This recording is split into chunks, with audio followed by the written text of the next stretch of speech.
Buenas tardes, les habla Luis Alberto Luciano de Un Abogado Siempre a tu Lado. Queremos invitarlos a todos ustedes al programa de esta tarde, en el cual vamos a tratar temas interesantísimos sobre derecho. Así es que los estudiantes de Derecho, los abogados, el público general que quiera saber sobre las últimas novedades judiciales, vamos a tener un tema que tiene que ver con la sentencia de divorcio. Es una sentencia del Tribunal Supremo, el cual dispone que los divorcios van a tener pleno derecho desde el momento en que se dicta sentencia sin necesidad de notificarse. Esto lo vamos a analizar más adelante. También vamos a tener un tema que va a tratar mi compañera Yolanda, que tiene que ver con las negligencias médicas, pero vistas desde un sentido especial. Estamos hablando de las negligencias médicas por la cirugía estética. Ojo con esto. Si a usted ha tenido una cirugía estética, ya sea de vista, ya sea de seno, de pecho, o ya sea de cara, o, en fin, cualquier tipo de cirugía estética que usted tenga o haya tenido, ya sepa que este programa, en el día de hoy, vamos a hablar sobre eso. También vamos a hablar sobre un tema que tenemos 3 semanas tratando de darlo, pero ironía del destino, no lo hemos podido dar porque nunca nos da tiempo a hacerlo. Se llama responsabilidad civil del artículo 1906 del Código Civil, así como también la ley de casa número 1/1970 del 4 de abril. Vamos a hablar sobre este interesantísimo tema. Pero también tenemos un tema de última hora que se llama: el gobierno va a prorrogar hasta el año 2017 la suspensión de los desahucios a familias vulnerables. ¿Qué te parece, Yolanda, si saludas a este público que nos está viendo? Hola, buenas tardes. Estamos encantados de que estéis con nosotros una tarde más. Creo que los temas que hoy estamos tratando van a ser muy interesantes y esperemos que os sirvan a vosotros en vuestra vida cotidiana o que tengáis algún caso relacionado con ello en el que os podamos servir de ayuda.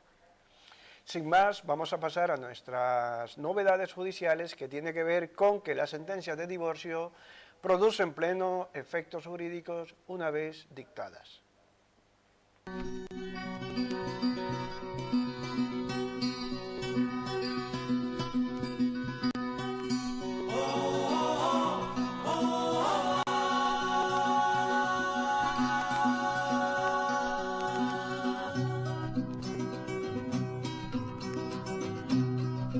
Acepta mi mano, déjame entrar. Se llama jurisprudencia a todas las sentencias evacuadas por los juzgados y tribunales. Esas resoluciones judiciales llamadas sentencias llevan el nombre de jurisprudencia. Hay 2 tipos de jurisprudencia: jurisprudencia menor y jurisprudencia mayor. Aquí en España a la jurisprudencia del Supremo tienden a llamarla doctrina del Supremo. No obstante, el término real debería ser jurisprudencia mayor. De modo que nosotros vamos a hablar sobre una jurisprudencia una sentencia del Tribunal Supremo que se ha convertido en jurisprudencia, que lo que ha hecho ha sido unificar una serie de jurisprudencias de los tribunales superiores de justicia y audiencias provinciales, a fin de que esta nueva jurisprudencia sea la guía para las demás jurisprudencias de estos otros órganos. Bien, la jurisprudencia que vamos a analizar es una sentencia del Tribunal Supremo que dispone, es una sentencia de ahora mismo, de la semana pasada, es una sentencia del 16 de abril de este año 2015. Esta sentencia esta jurisprudencia dispone que las sentencias de divorcio producen efectos plenos y extinguen el matrimonio desde que se dicta la sentencia, aunque todavía esa sentencia no haya sido notificada. Recuerden que según el artículo 89 del Código Civil, las sentencias tienen que ser notificadas y todas las partes haberlas recibido para que éstas puedan tener pleno efecto jurídico. O sea, si no se te ha notificado la sentencia, bueno, tú no te has enterado de ella, y como no te has enterado de ella, para ti, supuestamente, no tiene efecto jurídico, aunque esta sentencia o jurisprudencia del Tribunal Supremo, vamos a ver cómo va a variar esta situación. Vamos a analizar primero en qué consiste esta sentencia.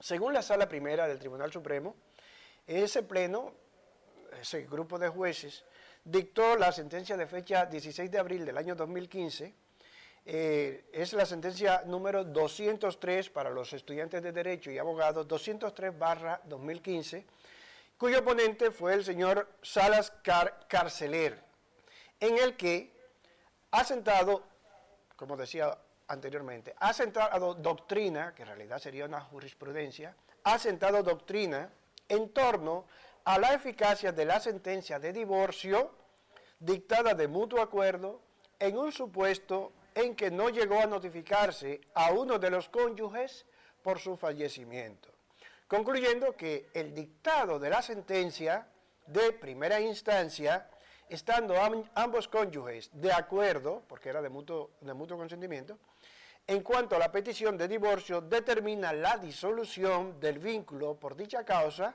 no produciendo efectos distintos el fallecimiento de uno de los cónyuges en fecha posterior a dicha sentencia, aunque esta sentencia no haya sido notificada. Así, esta sentencia del Tribunal Supremo, esta jurisprudencia del Tribunal Supremo, resuelve la controversia existente en relación a la efectividad de la sentencia de divorcio, y señala al respecto que ésta debe estarse a lo dispuesto en la Ley de Enjuiciamiento Civil. Vamos a ver, esta es la jurisprudencia, pero ahora vamos a analizar los hechos que llevaron al Tribunal Supremo a evacuar esta jurisprudencia. ¿Tienes algo que decirme sobre eso, Yolanda? Bueno, con respecto, la verdad es que es un tema bastante interesante, que bueno, yo creo que cuando comentes los hechos se va a poder entender más por qué te llevan a decir, bueno, hasta que, aunque no se haya notificado, la sentencia ya se dictó y va a ser firme y válida, aunque no haya tenido esa notificación, ¿no? Creo que ahora cuando comentes los hechos va a quedar claro el motivo por el que se dicta la sentencia. Sí, muy bien, Yolanda. Vamos a ver, antes de analizar los hechos sobre esta sentencia, es bueno que analicemos lo que dice el artículo 89 del Código Civil. Según el artículo 89 del Código Civil, este señala que los efectos del divorcio comienzan a partir de la firmeza de la sentencia. Oigan, comienza a partir de la firmeza de la sentencia, esto es, interpretando el artículo 774.5 de la Ley de Enjuiciamiento Civil, el cual entiende que la firmeza del pronunciamiento de divorcio se debe de hacer una vez, según el artículo 89, la sentencia es firme. ¿Lo que ocurre? ¿Cuándo una sentencia es firme? Una sentencia es firme cuando ya contra esta sentencia no hay más recursos. O sea, se han interpuesto todos los recursos habido y por haber y ya no caben más recursos contra esta sentencia, pues ya la sentencia ya es firme. Pero ¿qué ocurre? Que en este caso de divorcio,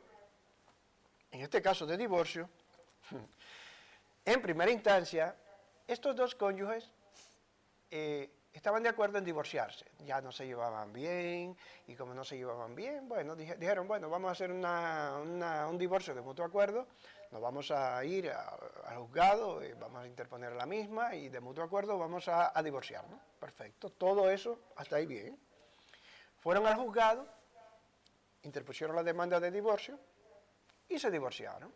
Pero, dentro de la interposición de la demanda de divorcio, la señora pedía como medida una pensión compensatoria. Ellos no habían tenido hijos y habían tenido un matrimonio que no había durado mucho tiempo.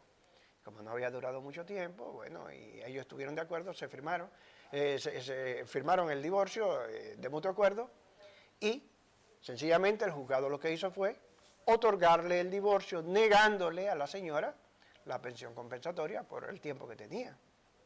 Bien, pues una vez se evacúa la sentencia, por mala suerte diríamos, o por cosa del destino, o por circunstancias mayores, que las tres cosas significan lo mismo, el marido a los 4 días se muere. No quiero reírme, pero es una circunstancia tan extraña. Se divorcian hoy y 4 días después se muere. Habrá muchas personas que querrían eso, ¿eh? Sí. Se muere el marido. Al morirse el marido, no se le llega a notificar a este, porque se murió, no se le llegó a notificar la sentencia de divorcio. Pues como no se ha llegado a notificar la sentencia de divorcio, la señora, como le han denegado la pensión compensatoria que ella ha solicitado, automáticamente recurre esa sentencia que ella, de mutuo acuerdo, firmó con su marido para divorciarse.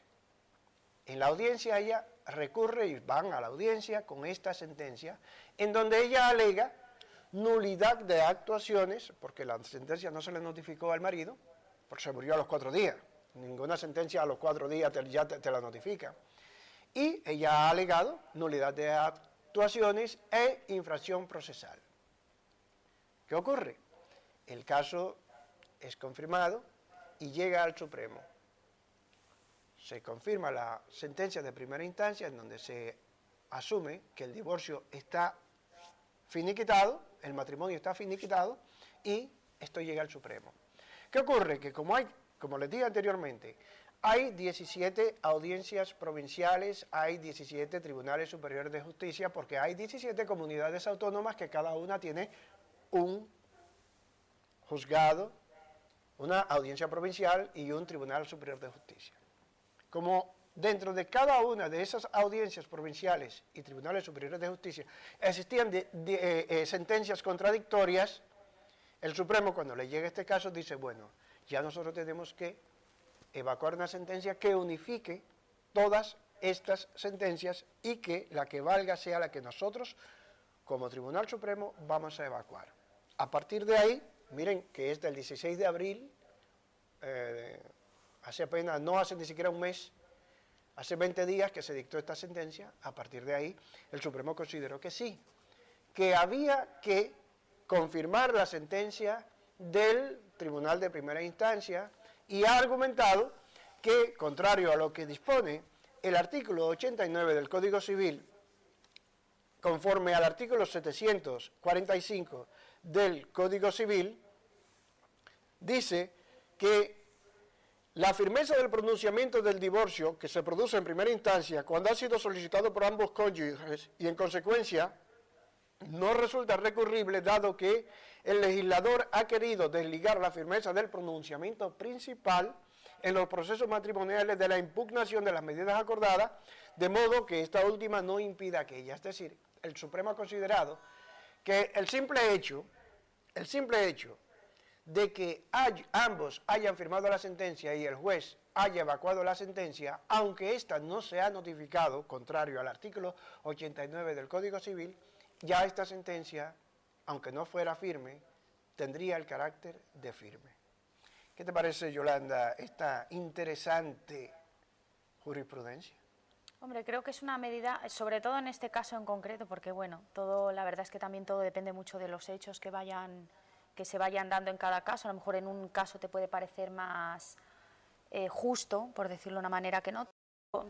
Lo veo bastante interesante porque obviamente, como has comentado, ella pidió una pensión compensatoria que no se le concedió y creo que ahí vio la oportunidad de voy a pedir que se anulen todas las medidas que se han estado tomando, que la sentencia no sea firme, para que, entiendo yo, de esa manera el matrimonio quedase disuelto en vez de por divorcio, por fallecimiento del marido, con lo cual ella pasaría a ser viuda y podría adquirir una pensión compensatoria. Entonces yo entiendo que en esta sentencia ella iba un poco por ese lado y en este caso pues es una sentencia que está bien porque creo que se intenta un poco evitar esas triquiñuelas que a veces se hacen para...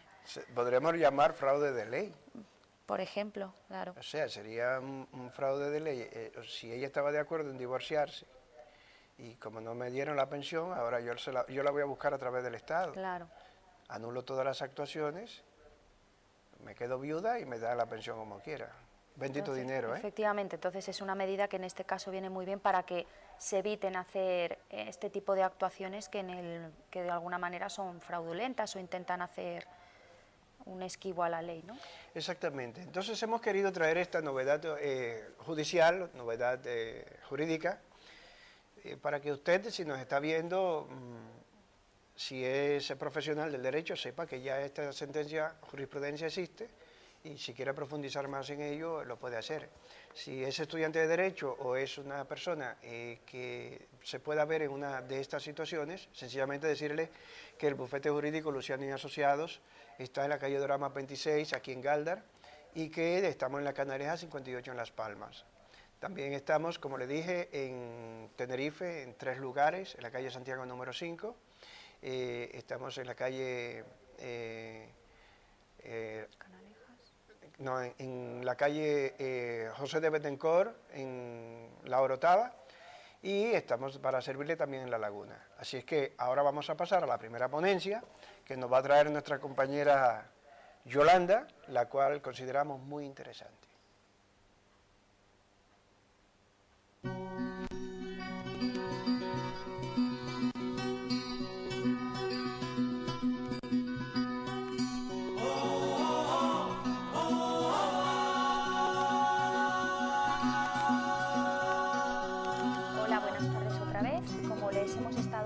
A lo largo del programa que estamos teniendo. La ponencia de la que voy a hablar yo es de negligencias médicas. Si recordáis, en la anterior ponencia que tuve también os hablé de negligencias médicas, pero dejé como un apartado especial para estos casos que son de cirugía estética, porque tienen una serie de características determinadas que hacen que tengan unos componentes específicos que es importante que se tengan en cuenta y que se diferencien, ¿no?, de una situación normal. Las negligencias médicas en estos casos concretos pueden ser debidas tanto a cirugía estética como oftalmología o ortodología. Cuando decidimos acudir a un especialista en medicina estética o en odontología, lo hacemos con una convicción y una seguridad de que nuestra imagen va a mejorar. Ese es como la característica principal de por qué acudimos a este tipo de cirugías, ¿no?, y de medicina. Cuando se dan estos casos, en este tipo de asistencia médica curativa, que esa es una característica importante, este tipo de asistencia, cuando acudimos a cirugías estéticas, a oftalmología, odontología, son medicinas no curativas, ¿vale? Esto hace que se diferencie de todas aquellas otras de las que estuvimos hablando la semana pasada, y que es pues que acudes por una dolencia, por una enfermedad, etcétera. Entonces, cuando estamos en este tipo de asistencia médica no curativa, se exigen una serie de requisitos, que son los que os comentaba, que se diferencian de los anteriores. Uno de ellos es que se pide que no solamente se utilice todas las medidas al alcance del profesional en cuanto a esas medidas que está tomando en lo que va a realizar en ese momento, en una operación, en una consulta, que eso ya se tenía en cuenta como regla general en todas aquellas circunstancias médicas normales. Para volverlo a diferenciar bien, cuando estamos hablando de una negligencia médica o de una actuación ante una situación de médicos normales, una operación como venía contando o cualquier cosa de estas, el médico en realidad es una obligación de medios lo que tiene. Esto viene a significar que el médico se está obligando a que en el tratamiento, en el diagnóstico, en todo lo que relaciona al paciente con el médico, va a utilizar todos los medios que están a su alcance para que eso se haga bien y se haga utilizando la buena praxis. Entonces, en la cirugía estética, en la oftalmología y en la odontología, esto es exactamente igual, pero aparte de esta obligación de medios existe una obligación de resultado. Y eso significa que tú estás acudiendo a estas especialidades porque quieres obtener un resultado, ya sea dental, ya sea estético de la nariz, o ya sea, si es de oftalmología, pues que se te quiten las gafas y quitarte las dioptrías. Entonces es importante que el médico también tenga esa obligación de resultados, porque además en la mayoría de los casos se pagan cantidades de dinero muy elevadas para que se obtengan estos resultados, con lo cual sí que es muy importante efectivamente que existan esas dos obligaciones, ¿no?, la de medios y la de resultados. En cuanto a la cirugía ocular, pues comentaba antes que suelen ocurrir pues eso, para quitarte alguna dioptría, por alguna deficiencia visual que exista, y en este aspecto pues hay que ver esos tres tipos de medicina o de cirugía o de especialidad a la que se acude para estos tres casos en concreto. En este tipo de intervenciones, la relación médica-paciente se convierte en una relación en la que la no obtención, como comentaba antes, de esa mejora estética o funcional, da derecho a exigir al paciente una serie de conductas, ¿no? La primera es reclamar por no haberse logrado el resultado esperado prometido, que es lo que hablaba antes, que eso hace referencia a una obligación de resultado que tiene el médico con el paciente. Y la otra, que hay que sumar a ello los gastos y los daños y perjuicios ocasionados por esa negligencia médica estética, porque claro, a lo mejor a ti te han operado la vista y a lo mejor te ha hecho daño en la retina o te ha causado algún perjuicio cuando ibas a quitarte dioptrías, entonces ya no solo no has obtenido el resultado que esperabas, sino que encima has tenido un perjuicio que ahora a lo mejor tú eras también médico o cualquier otro especialista en la que la visión era muy importante y a lo mejor estás sufriendo ahí un perjuicio muy importante para tu vida cotidiana, tanto laboral como normal, ¿no? Como particular. De esta manera, el contrato de arrendamiento de servicio concertado entre el centro médico o el propio facultativo y el paciente da lugar a que la responsabilidad no sea solo de medios, que es lo que comentaba antes. Es una relación contractual un poco especial, diferente a las que existen con respecto a cualquier otra enfermedad, ya que estas, como comentaba, son de tipo no curativo, porque es más estético y se diferencia con respecto a una enfermedad. Entonces, no te obliga solo de medios, sino también de resultados, ¿no? Y en estos casos es muy importante porque en muchas ocasiones nos enfrentamos a casos de clientes a los que no solo se les ha privado de obtener esas mejoras esperadas y prometidas, sino que además, a consecuencia de esa mala praxis médica, se le causan daños adicionales, que es lo que comentaba antes, ¿no? Que no solo no estás viendo mejor, sino que es que encima te ha perjudicado y te está causando un daño muy grave. En el caso de esta medicina llamada voluntario satisfactiva, el deber de información médica es especialmente trascendente. Esto es muy importante porque el paciente tiene derecho a conocer todas las eventualidades del riesgo para que lo pueda valorar con base a esa información y en base a toda la información que el médico le está dando, el poder decidir si presta su consentimiento o desiste de la operación inicialmente proyectada. De esta manera es muy importante que el médico le especifique muy bien, sobre todo en estos casos, todo lo que va a conllevar la operación, riesgos, no riesgos, las medidas.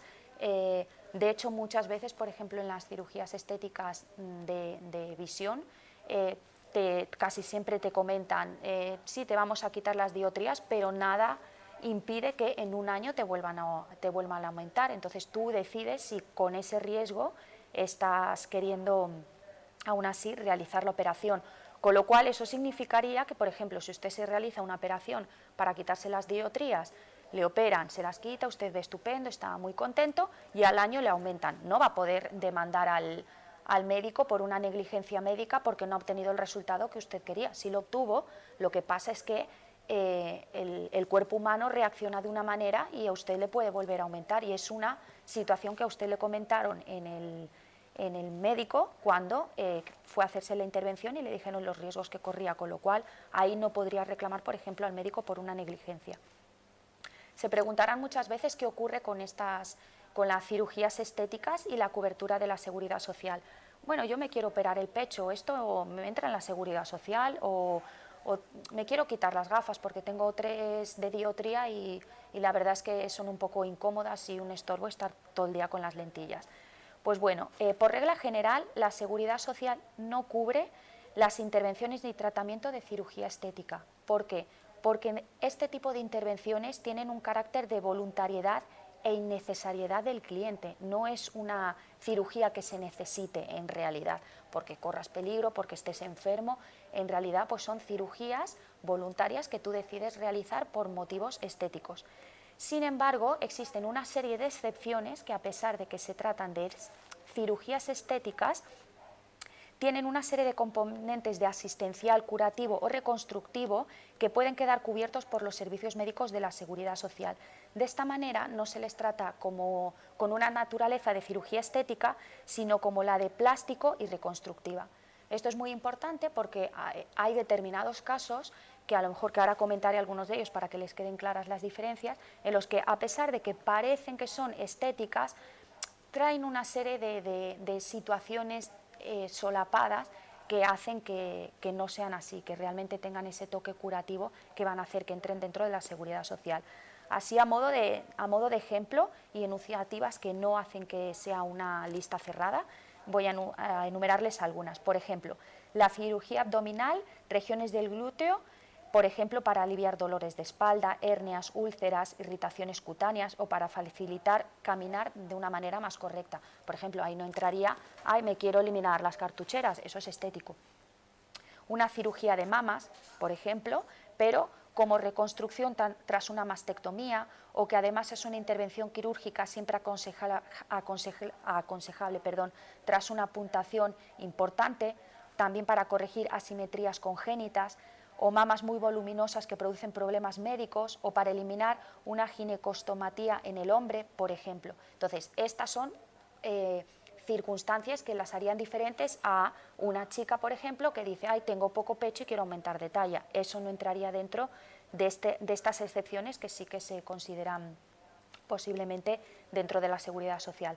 Una cirugía de orejas, por ejemplo, para corregir anomalías congénitas o para reconstruir orejas lesionadas en traumatismos o enfermedades, cirugías de párpados, cirugía de nariz para corregir deformidades congénitas o producidas por traumatismos, cirugía facial, por ejemplo, para corregir asimetrías congénitas del rostro, cirugía de cabeza y de cuello, para corregir deformidades bien congénitas o producto de enfermedades o traumatismos, cirugías de manos. Estas a mí me resultan especialmente importantes o llamativas por su enorme importancia funcional y laboral. Toda la cirugía de manos se considera plástica y reconstructiva y por ende está cubierta por los servicios médicos de la Seguridad Social.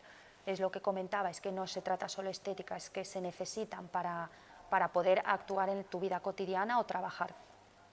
La información y el consentimiento en los casos de cirugía estética es muy importante y existe una doctrina jurisprudencial perfectamente consolidada en la que establece que debe de ser máxima y exhaustiva. Esto viene a colación de lo que os comentaba antes, relativo a que el paciente debe de ser muy bien informado de todo lo que va a conllevar esa cirugía a la hora de determinar si lo consiente o no lo consiente, porque entra dentro de esas cirugías que estoy comentando, que son voluntarias o satisfactivas.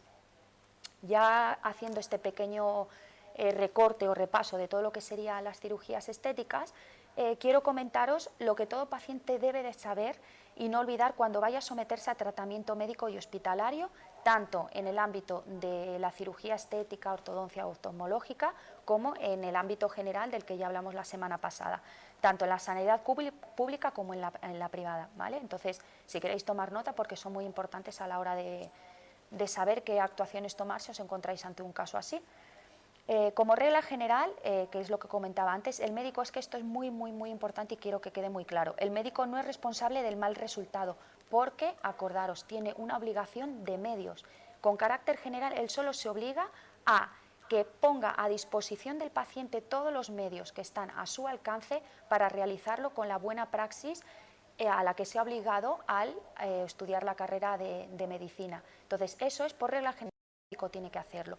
Y aparte de esto, el médico excepcionalmente sí responde del mal resultado para las medicinas llamadas satisfactivas, que es las que he estado hablando durante todo el programa de hoy, y que son medicinas que no son curativas, como por ejemplo las que he dicho, la cirugía estética, una vasectomía, la de cambio de sexo, la odontología estética, etcétera. Entonces, en estas también se tiene que obligar, tiene una obligación de resultado. En toda actuación médica que no sea de carácter inminente, esto es otra cosa que tenéis que tener en cuenta, que no sea urgente, el paciente debe de ser informado previamente por el médico, no por una enfermera ni por una DTS, sino por el médico, de los riesgos del tratamiento que va a hacer y de otras medidas alternativas que él pueda tener, que existan, para que él de esta manera pueda decidir qué es lo que hace. Y solo entonces debe de firmar el paciente el documento de consentimiento. Ojo, nunca firméis nada en blanco. tiene que ser el documento detallado en el que se os ha explicado todo y vosotros poder firmarlo para que deis el consentimiento.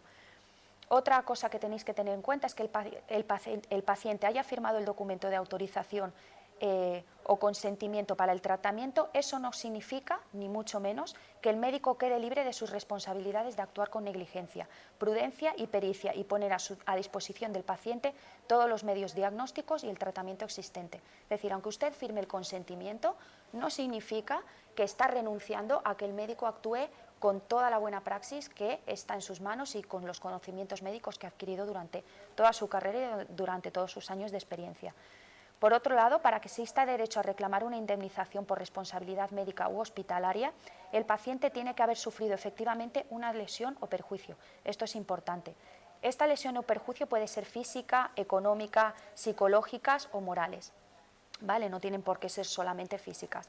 La indemnización debe de intentar en lo posible reparar la totalidad del daño causado. De esta manera se podrá saber un poco qué tipo de reclamación y qué tipo de indemnización o qué cuantía es la que vamos a solicitar para que cubra los gastos causados por el daño. Al paciente le corresponde probar, esto es muy importante, le corresponde probar la existencia del daño y el perjuicio y su relación con el mal actuar médico u hospitalario. Es decir, usted es el que tiene que probar, si es el paciente, que existe una relación entre la actuación del médico y el mal que se le ha causado a él, que hay un vínculo, que ha habido una mala actuación. Por eso es muy importante que usted guarde todos los documentos que se le vayan entregando sobre el tratamiento en el que se ha estado metiendo, las visitas con el médico, todos los informes que usted pueda guardar, manténgalos, porque si en algún momento se produce una negligencia, eso le va a servir de prueba para que pueda demostrar esa relación causal que ha habido. Por otro lado, la historia clínica, que es muy importante, del paciente, es un documento fundamental en toda reclamación por imprudencia o negligencia médica contra el hospital, ¿no? Todo paciente tiene derecho a obtener una copia completa de su historial clínico. Esto es muy importante y esto lo establece la Ley de Consumidores y Usuarios y la Ley General de Sanidad, entre otras disposiciones legales. Si el servicio de atención al paciente no se la entrega, habrá que reclamarlo por vía judicial, porque es un derecho que usted tiene. Por otro lado, si el paciente considera que la demora que sufre en ser tratado y es excesiva, que no se le está atendiendo o se le está atendiendo mal, o el médico ignora lo que el paciente le está explicando, le estoy diciendo, oiga, es que me duele aquí, y el médico no le está atendiendo adecuadamente o no le está haciendo caso a sus dolencias, o cualquier otra irregularidad que usted crea que está sufriendo, el paciente y que considere que es importante, debe de reclamar por escrito ante el Servicio de Atención al Paciente, y si no existiera en ese lugar, ante el Ministerio o Consejería de Sanidad, o incluso puede hacerlo ante la Inspección Médica, con copia sellada y fechada de su reclamación. Siempre quédese con eso, porque servirá de prueba para que usted pueda luego interponer la correspondiente demanda. Otro punto que tienen que tener en cuenta es que si la demora en atender al paciente, esta es muy importante también, dentro del sistema de la sanidad pública es tal que se produzca un riesgo inminente de muerte, no le están atendiendo usted, es lo que se denominan urgencias vitales, el paciente excepcionalmente, atención, previa autorización de la inspección médica, podrá acudir a la sanidad privada y luego, a continuación, pedir el reembolso de los gastos justificados, que si no son abonados habrá de reclamarlos por vía judicial. ¿Vale? Esta situación le podrá ocurrir si lleva una demora excesiva en su atención y le está causando un perjuicio y una urgencia vital. La Constitución española, en su artículo 43 y en su artículo 106.2, establecen una serie de derechos que tienen los ciudadanos con respecto a la seguridad social y a los derechos sanitarios que tienen. El 43, por ejemplo, establece que reconoce a todos los ciudadanos el derecho a la protección de su salud por parte de los poderes del Estado, quienes están obligados a prestar los servicios necesarios, con lo cual reafirma todos los puntos que les he estado comentando hasta ahora. Y el 106 garantiza que los ciudadanos serán indemnizados por toda lesión que sufran como consecuencia del mal funcionamiento de los servicios públicos. Con lo cual aquí ya vemos que en base a la Constitución nuestros derechos en cuanto a la sanidad están amparados. La indemnización por los perjuicios sufridos pueden ser reclamados por vía administrativa y o judicial. Esto lo expliqué un poco la semana pasada y bueno, quiero que les queden también claros que normalmente se utiliza la vía administrativa para todos aquellos servicios que son públicos. Si usted ha acudido a un hospital público, acudirá a la vía administrativa, y si en cambio la han atendido en un hospital privado o a través de un médico privado, podrá acudir en la vía civil o en la penal, según el caso que ha tenido y la gravedad del caso. Será más conveniente acudir a una vía que la otra. Entonces, bueno, más o menos estos serían los puntos importantes en cuanto a la cirugía estética, con un repasito de una posible negligencia, de una hospitalización general o de una intervención general, y espero que les hayan quedado claros. No sé, Luciano, ¿cómo has visto el tema de interesante? El tema yo lo veo súper interesante, muy interesante, más que estamos en España. En España ya la cirugía estética es el pan nuestro de cada día. Y como se ven tantas cirugías estéticas, es bueno que las personas que se vayan a someter a las mismas sepan cuáles son sus derechos y cómo reclamar en caso de cualquier falta. Realmente estuvo muy interesante, ya que este tema se hermanó con el tema que ella expuso la semana pasada, y así los que están llevando la continuidad de este programa tienen el primer programa de la negligencia médica y este segundo programa que amplía la negligencia médica relativo a las cirugías estéticas. Así es que yo lo veo fantástico, Yolanda. Esperemos que les hayamos aclarado posibles dudas. De acuerdo, entonces ahora vamos a pasar a las consultas jurídicas.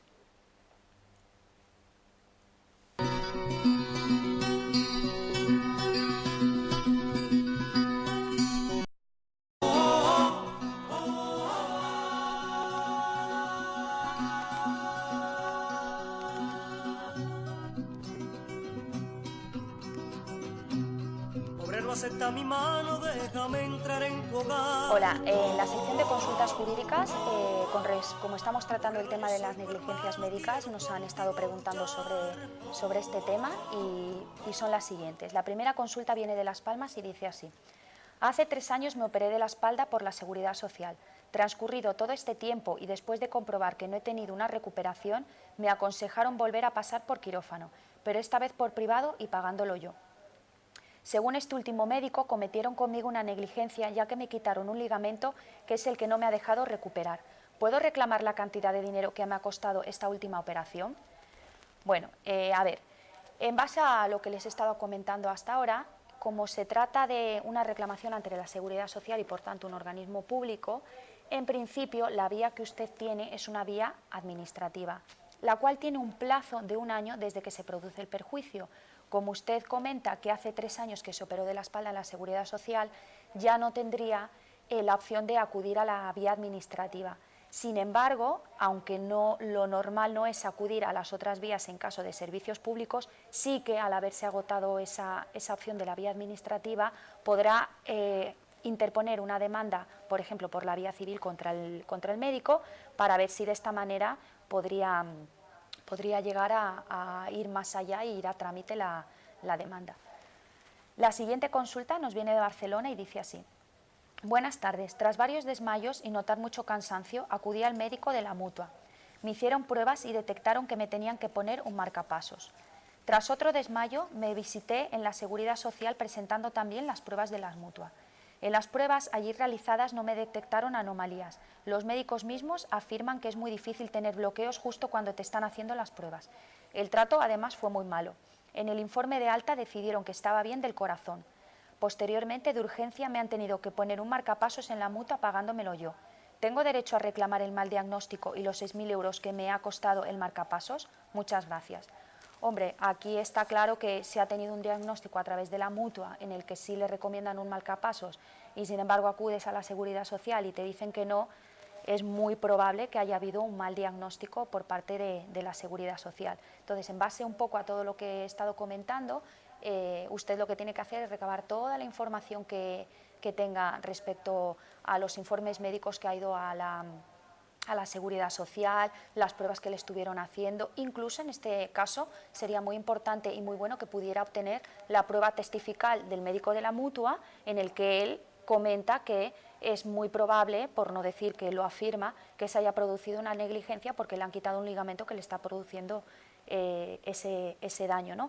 Pasaría lo mismo que con el otro caso, se tendría que interponer ante la vía administrativa, ya que se quiere poner contra un servicio público, y tendría un plazo de 1 año desde que se puso la lesión. Así que bueno, yo le aconsejo que acuda a un profesional que le pueda ayudar en este tema, presentándole toda la documentación necesaria que haya tenido, los informes clínicos, el historial, como ya comentaba antes, y que a través de eso pues se pueda interponer la correspondiente demanda.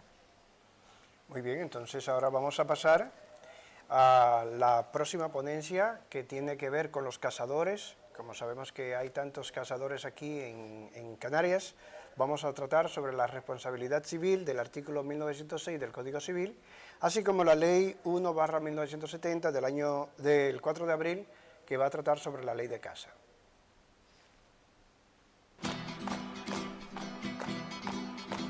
Está llegando la hora. Está llegando la hora. Está llegando, estudiante, la hora. Pues bien, hemos tratado 3 temas con relación a los animales. El primero fue la responsabilidad civil de los propietarios, de los daños causados por los propietarios de perros, gatos y otras mascotas.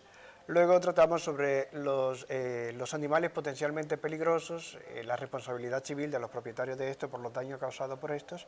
Ahora vamos a tratar el artículo 1906 del Código Civil, que tiene que ver con la responsabilidad civil de los propietarios de heredades de casa.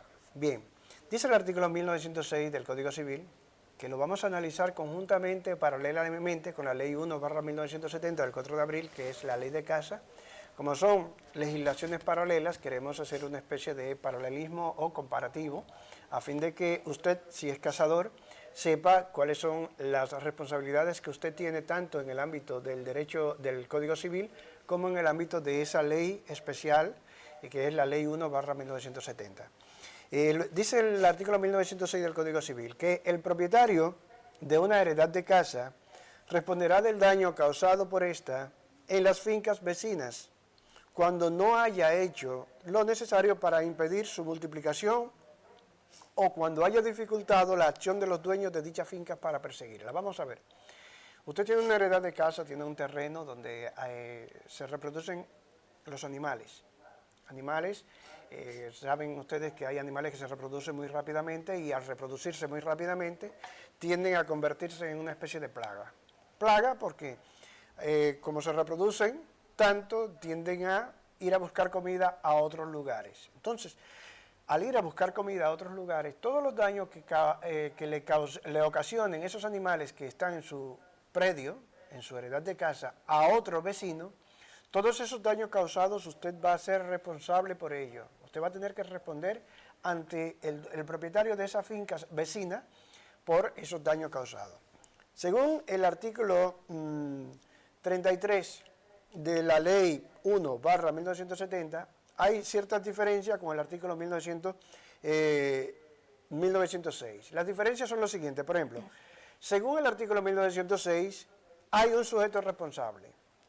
El sujeto responsable del artículo 1906 será el propietario de una heredad de casa y este va a responder por el daño causado en las fincas vecinas. Eso es según el Código Civil.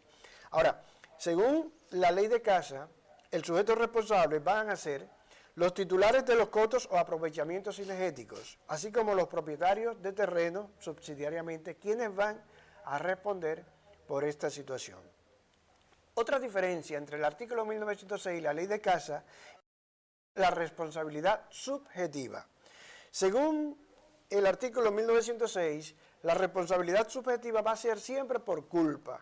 O sea, cuando el propietario de esa heredad de casa no haya hecho lo necesario para la multiplicación de estos animales o cuando haya dificultado la acción de los dueños de dichas fincas.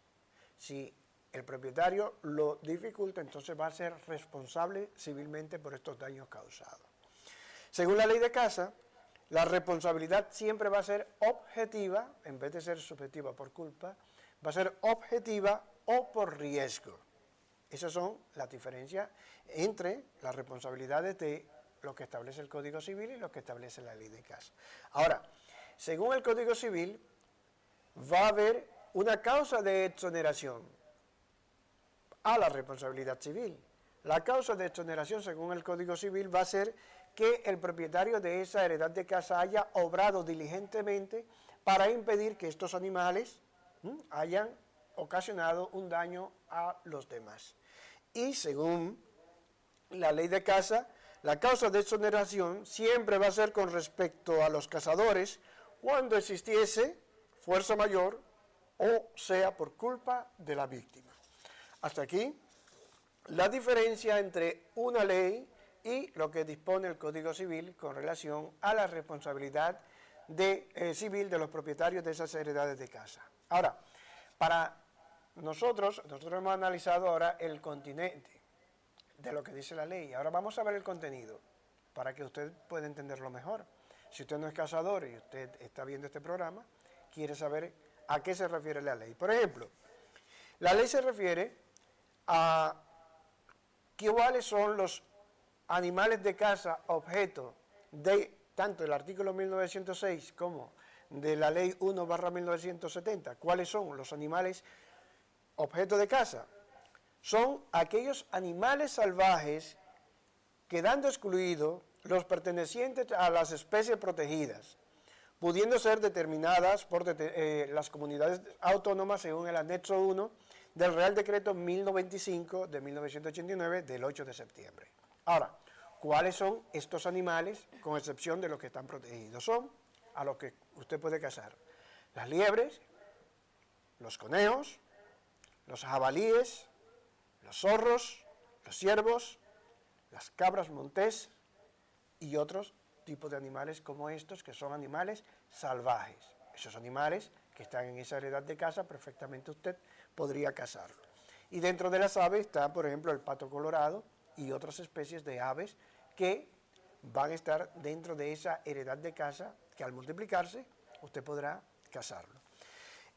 La ley contempla varias especies para cazarse. Por ejemplo, hay lo que se llama las especies cinegéticas, que son las que incluyen anualmente una lista de animales susceptibles de caza. O sea, cinegética significa que pueden ser cazados.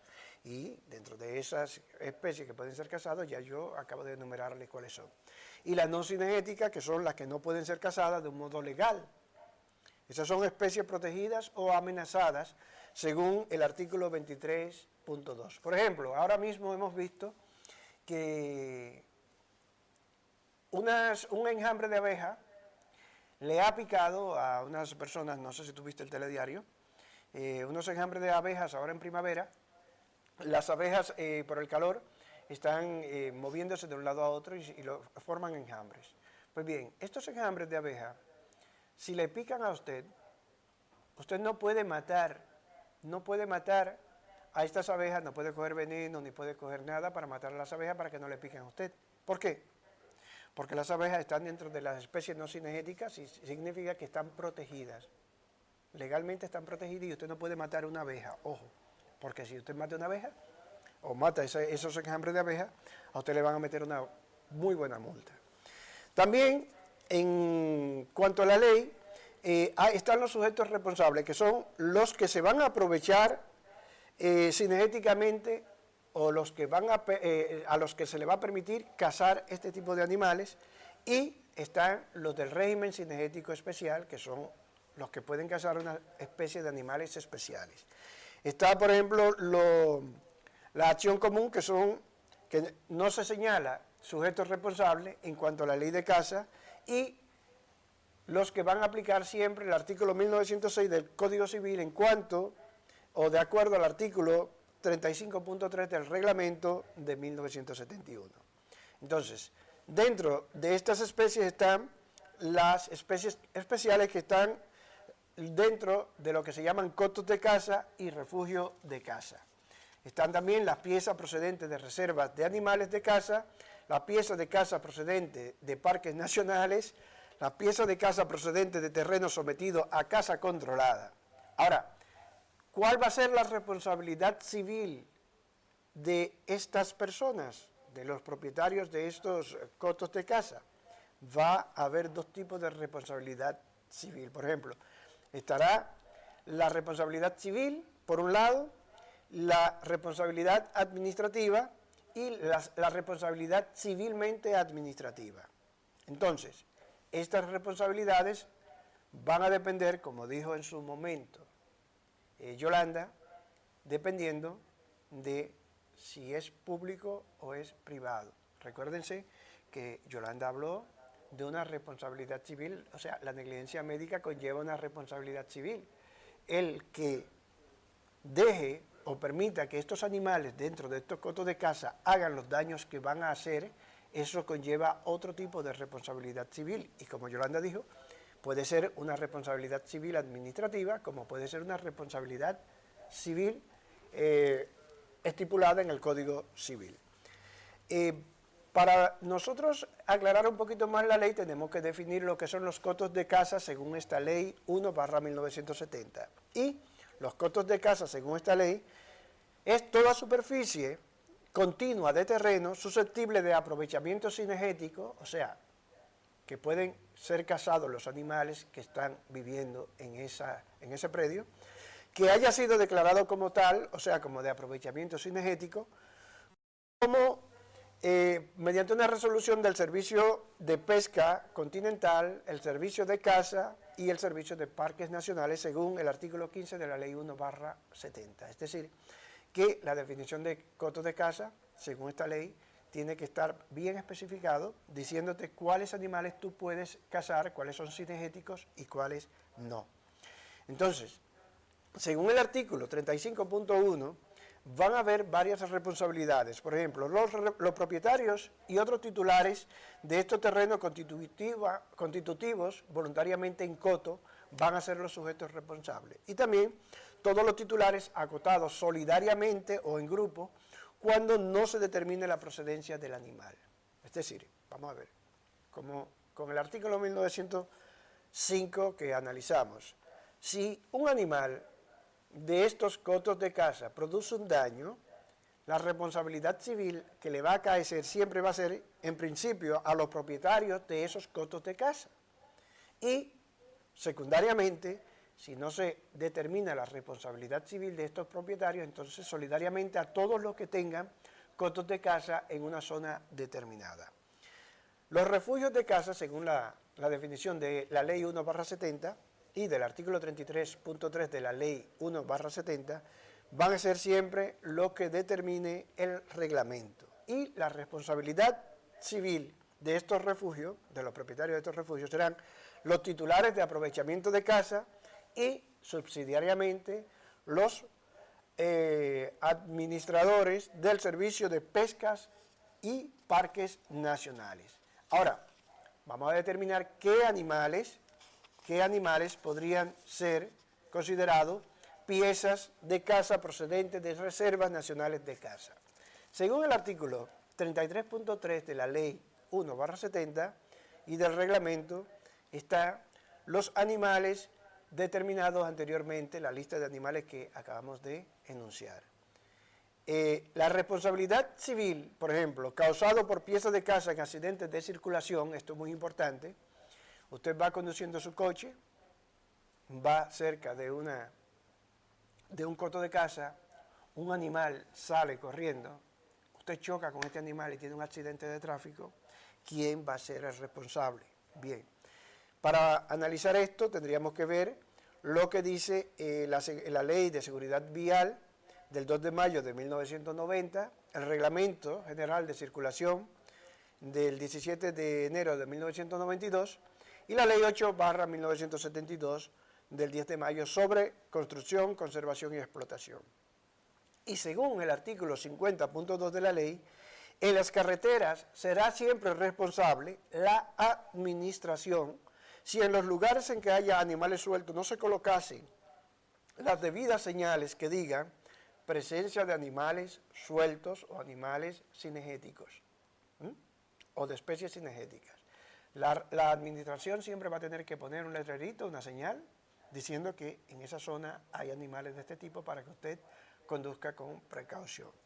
Y en las autopistas y autovías, si se ha pagado el peaje, siempre va a ser el concesionario de ese peaje. Es decir, la administración le otorga una concesión a una empresa para que administre los peajes para usted conducir por una carretera determinada. Si en esa carretera usted tiene un accidente de tráfico con un animal de estos que estamos hablando, de especies cinegéticas, los responsables ya no va a ser la administración, porque la administración ha cedido su responsabilidad a los que han concesionado la administración de estos peajes. Entonces, en este caso, siempre van a ser los concesionarios. Los cazadores, que sepan que si necesitan cualquier otra información sobre responsabilidad civil de este tipo de animales que ellos cazan constantemente en la temporada de caza, sepan que Yolanda y un servidor vamos a darle toda la información que usted desee en nuestro bufete jurídico Luciano y Asociado en la calle Dramas número 26 de Galder. Ahora vamos a pasar a la tertulia jurídica.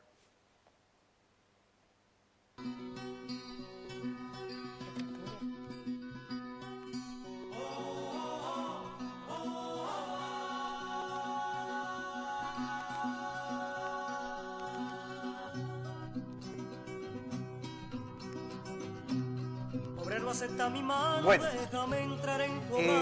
no queremos dejar este tema por alto, porque justamente hoy nos están haciendo muchas consultas dentro del despacho, en el bufete, nos las están haciendo por teléfono y nos las están haciendo personal con relación a este asunto. Y es que el gobierno va a prorrogar hasta el año 2017 la suspensión de los desahucios a familias vulnerables.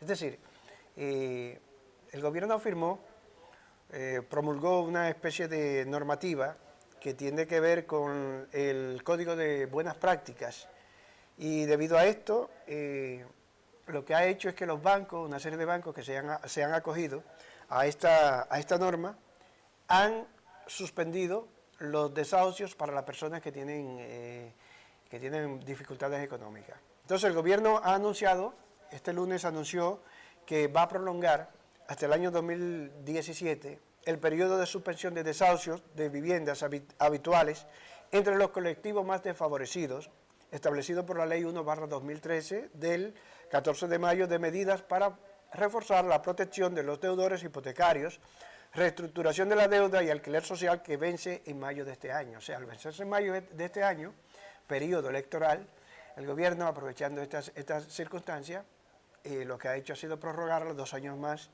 para que estas personas no sean desahuciadas. Y esto se ha confirmado a través del gobierno, quienes indicaron que esta medida está incluida en el Real Decreto Ley 1/2015 sobre mecanismos de segunda oportunidad que aprobó el Ejecutivo en febrero y destinado a facilitar el endeudamiento de la economía española y ampliar la protección de los colectivos más vulnerables por la crisis.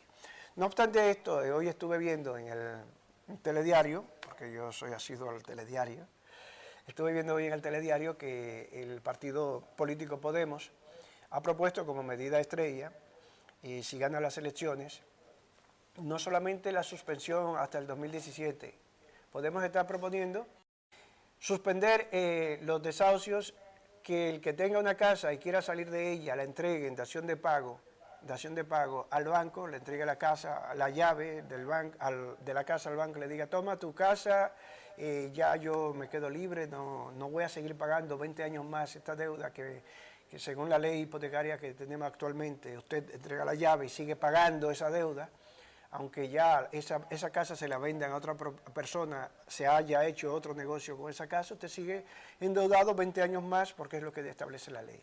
Según estuve viendo, Podemos también propone que la dación en pago la quiere hacer retroactiva a la fecha en que comenzó la crisis. Es decir, que si usted en el 2008 no podía pagar desde el 2008 y a usted le han quitado su casa porque usted no la pudo pagar en esa fecha, entonces este partido lo que está proponiendo es que todo aquel que entregó la casa y el banco se ha quedado con la casa y la ha vendido de nuevo y esta persona ha quedado endeudada, entonces esta dación de pago hacerla retroactivamente para que esa deuda que ya esa persona se quedó, con ella, se la quiten definitivamente y esta persona se vea liberado para poder mañana comprar otra casa. O sea, usted, si yo tengo una hipoteca de 20 años porque no pude pagar la casa porque me la quitaron y tengo esa hipoteca de 20 años que estoy pagándola sin tener la casa, yo no puedo endeudarme en otra casa. Entonces lo que se está proponiendo es modificar justamente esta acción. Hasta aquí, ¿qué tú opinas, Yoli? Hombre, es una medida bastante interesante, sobre todo para el tema de los desahucios, que obviamente que se prolonguen un poco más para dejar margen.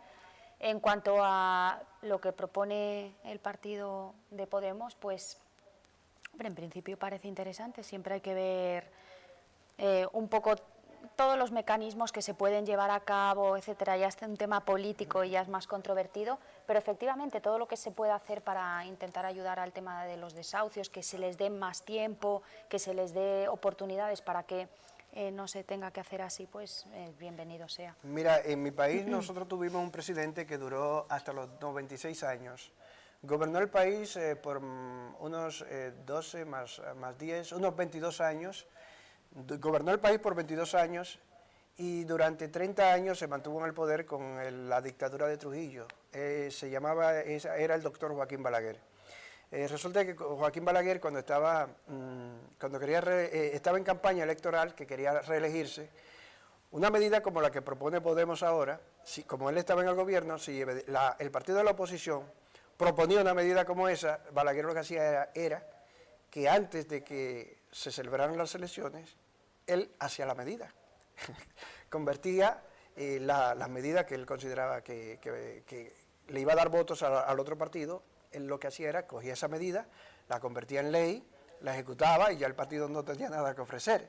O sea, esto lo digo pícaramente porque, mira, si esto se hiciera en España y esta medida la está proponiendo Podemos y las elecciones son en noviembre de este año 2015 y el gobierno actual, en vez de prorrogar hasta 2017 la suspensión de los desahucios a las familias vulnerables, si lo que hiciera fuera lo que hacía Balaguer es decir, bueno, pues yo lo voy a convertir en ley, esto que propone Podemos, vamos a convertir la dación en pago como algo efectivo y real, vamos a quitarle esta deuda a todas estas personas que se han quedado endeudadas, que le han quitado sus casas, se han quedado endeudadas y le están pagando, vamos a quitarle esta deuda y quizás así ganemos un poquito más de votos y le quitemos la medida estrella a Podemos.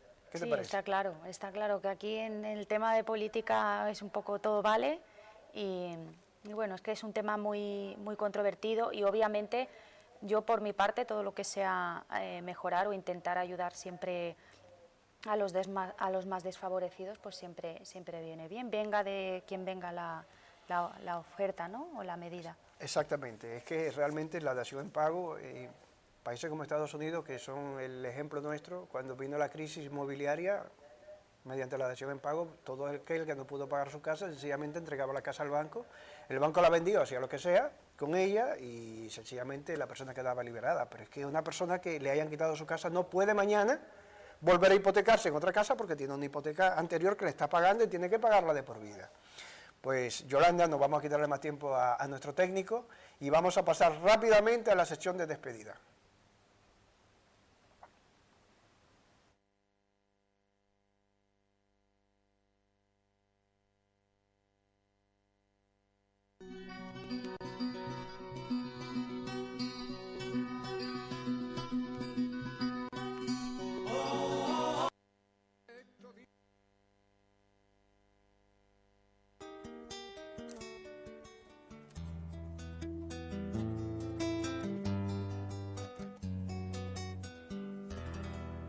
Gracias a la vida que me ha dado tanto, me dio dos luceros. Programa de hoy, esperemos que haya sido de su agrado, que hayamos podido sacarle de algunas dudas que tuvieran con respecto a los temas que hemos tocado y si no, simplemente pues si sois estudiantes o sois otro abogado que nos estáis viendo, pues hayamos podido poder interactuar un poquito con vosotros y hacer una tertulia un poco tras la cámara y hacerles más o menos la tarde. Cualquier consulta que puedan tener, cualquier duda, cualquier problema jurídico que tengan, estaremos encantados en poderla atender y esperamos verles una semana más.